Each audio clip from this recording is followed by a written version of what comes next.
When the Panchayati Raj is established, public opinion will do what violence can never do. मेरा नाम विश्व शर्मा है और पंचायती राज के इस गांधी कोट के साथ आज हम द हिंदू के editorial stronger at the grass root पे चर्चा करेंगे। इस एडिटोरियल में ये बताया गया है कि किस प्रकार पंचायती राज ने कोविड-19 के दौरान बड़े बदलाव लेके आए और भारत में जिस प्रकार से डिजास्टर आपदाएं आ रही हैं भिन्न भिन्न प्रकार की, उन आपदाओं से, उन डिजास्टर से निपटने के लिए पंचायती राज हमारे लिए कितना महत्वपूर्ण है। मैंने स्टार्टिंग करी गांधी कोट से ताकि आपको समझ में आए कि वो बदलाव जो हिंसा से नहीं आ सकते, वो बदलाव आपसी चर्चा और बातचीत से आ सकते हैं और यही शक्ति है पंचायती राज की। ठीक इसी को समझते हुए गांधी ने पंचायती राज की संकल्पना भारत के लिए सजोई थी। आइए चर्चा करते हैं। शुरुआत की गई है लेखक के द्वारा कि पंचायती शुरुआत अक्टूबर 2 को नागौर में 1959 राजस्थान में की गई थी और उसके बाद पंचायती में बहुत बदलाव आए। बाद में चल के पंचायती राज को 73वें व 74वें संविधान संशोधन से लोकल बॉडीज को बाकायदा रिकॉग्नाइज किया गया, संवैधानिक मान्यता दी गई और आज ये संवैधानिक संस्थाओं के रूप में मौजूद है हमारे संविधान में। पंचायती राज का जो लोकल सेल्फ गवर्नेंस मॉडल है, यहाँ पे गांव के लोग आपस में मिलके सलाह मशवरा के माध्यम से अपने निर्णयों को लेते हैं और उसको क्रियान्वित करने का प्रयास करते हैं। लेखक ने आगे कहा a bottom up approach. Bottom up approach करने दिखाया यह है कि आमतौर पे हमारे यहाँ टॉप टू बॉटम अप्रोच चलती है, मतलब नियम कानून निर्णय ऊपर से ले जाते हैं और नीचे उन्हें क्रियान्वित किए जाते हैं और कई बार ये जो प्रोसेस है टॉप टू बॉटम ये विफल हो जाती है क्योंकि ये ग्रास रूट लेवल से मैच नहीं करती। इसलिए आर्टिकल नाम है stronger at the grass roots. आपको जमीन पे बुनियादी चीजों को मजबूत करना होगा जिसका परिणाम आपको बड़े बदलाव के ऊपर दिखाई देगा। शायद हमने कुछ दिन पहले, आपको याद होगा, एक एडो डिस्कस किया था एमपी के सफाई आदि के मॉडल को लेकर। उसमें भी माननीय सीएम ने कहा था कि हमने जमीन से लोगों को जोड़ा, वहां से बदलाव लेके आए। लगभग इसी प्रकार की कहानी यहां पे भी है। लेकिन ये कहा कि अर्थक्वेक जैसी जो आपदाएं हैं उनसे विपरीत कोविड-19 जैसी आपदा आई। ठीक, और इस आपदा ने हमारे पहले के जो भी तंत्र थे, जो भी तरीके थे, उनको बदल दिया। Top down disaster response system को कंप्लीटली खत्म कर दिया और फिर यहां से पंचायतें एक महत्वपूर्ण बदलाव के ऊपर निकल के आती हैं।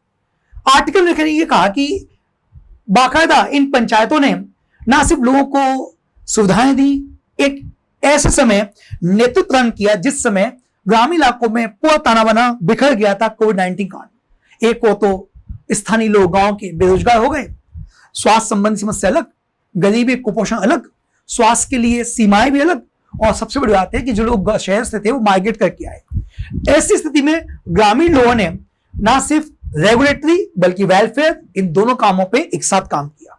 अर्थात कोविड-19 के जो नियम थे उनको इंप्लीमेंट करवाया और साथ में लोगों के लिए भुखमरी, कुपोषण, उनके रोजगार आदि के लिए भी व्यवस्थाएं करवाई जो यहां बोली गई है।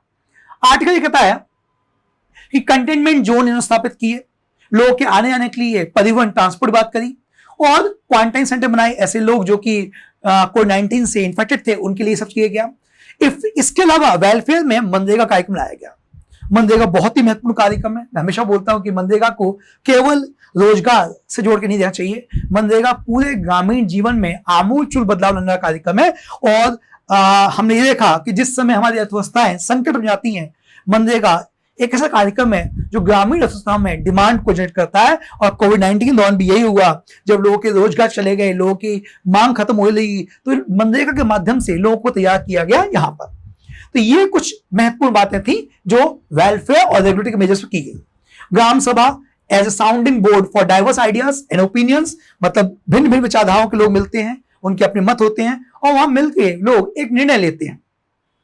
लिखा है कि कोविड-19 दौरान ग्राम सभाओं ने बहुत सारे तरीके से लोगों को मदद पहुंचाई, जैसे आशा नामक कार्यकर्ताओं के माध्यम से लोगों के बीच में विश्वास बहाली करी।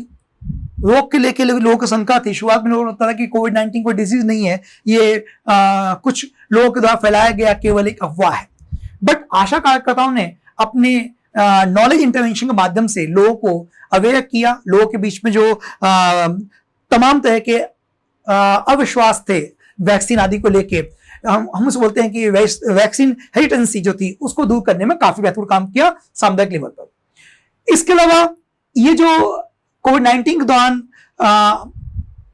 हमारे PRI थे, इन्होंने लोगों को सेल्फ हेल्प ग्रुप बनाकर लोगों के गांव की निगरानी यदि करी ताकि बाहर से कोई ऐसा व्यक्ति ना हो जो नियम तोड़ता हुआ आ जाए। तो कुल मिला के कोविड-19 के दौरान PRI ने एक सामाजिक आंदोलन के रूप में काम किया, ग्रामीण इलाकों को एक ताने बाने बुनकर एक मजबूत व्यवस्था तैयारी करी, एक ऐसे समय में जब शासन काफी व्यस्त था, कई सारी चीजें जो नहीं मिल पा रही थी गांवों को, तो PRI ने उस रूप में लोगों को उपलब्ध करवाई।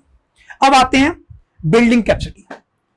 मेरे आर्टिकल शुरुआत मैंने कही थी कि जब किसी प्रश्न का उत्तर हिंसा से न मिल पाए तो लोगों की सहमति से निकल जाता है।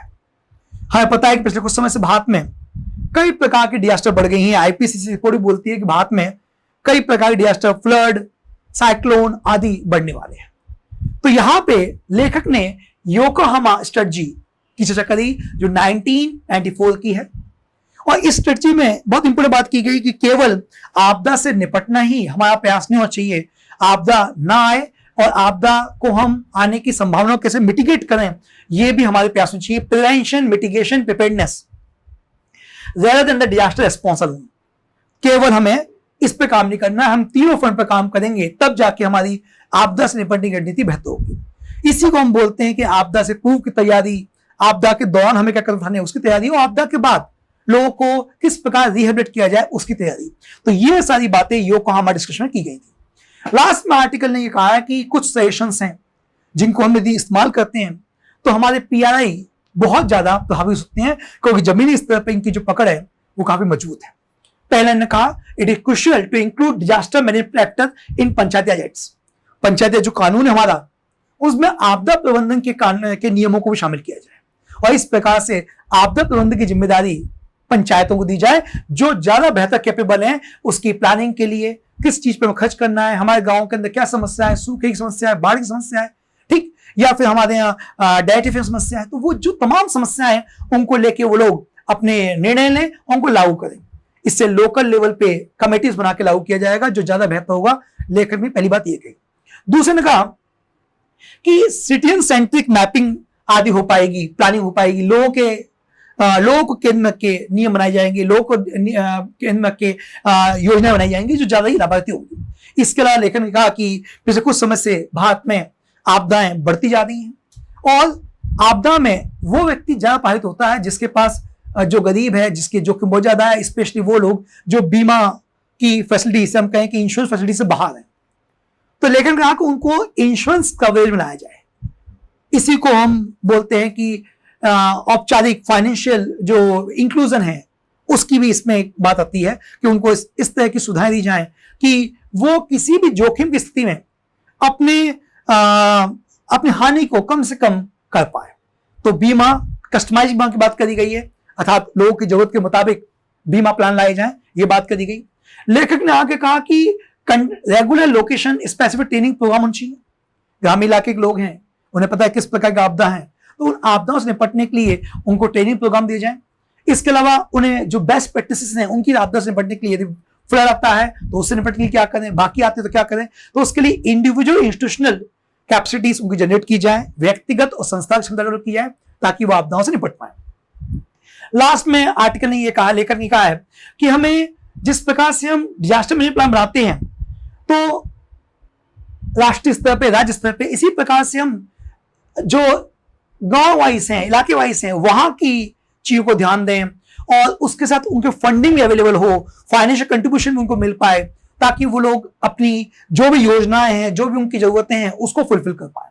आर्टिकल लास्ट में कहता है कि बढ़ती हुई आपदाएं PRI के महत्व को मजबूत करती हैं और समय आ गया है कि हम इनको समझते हुए PRI को भविष्य की तैयार करें। आई होप कि आपको इस डिस्कशन से काफी सारे क्वेश्चंस मिले होंगे, और इससे मैं जो मेंस क्वेश्चन दे रहा हूं आपको वो ये कि PRI किस प्रकार से आपदा प्रबंधन से निपटने में कारगर हो सकती है। ठीक, चर्चा कीजिए, कमेंट इस पर आप बताइए क्या क्या कर सकते हैं।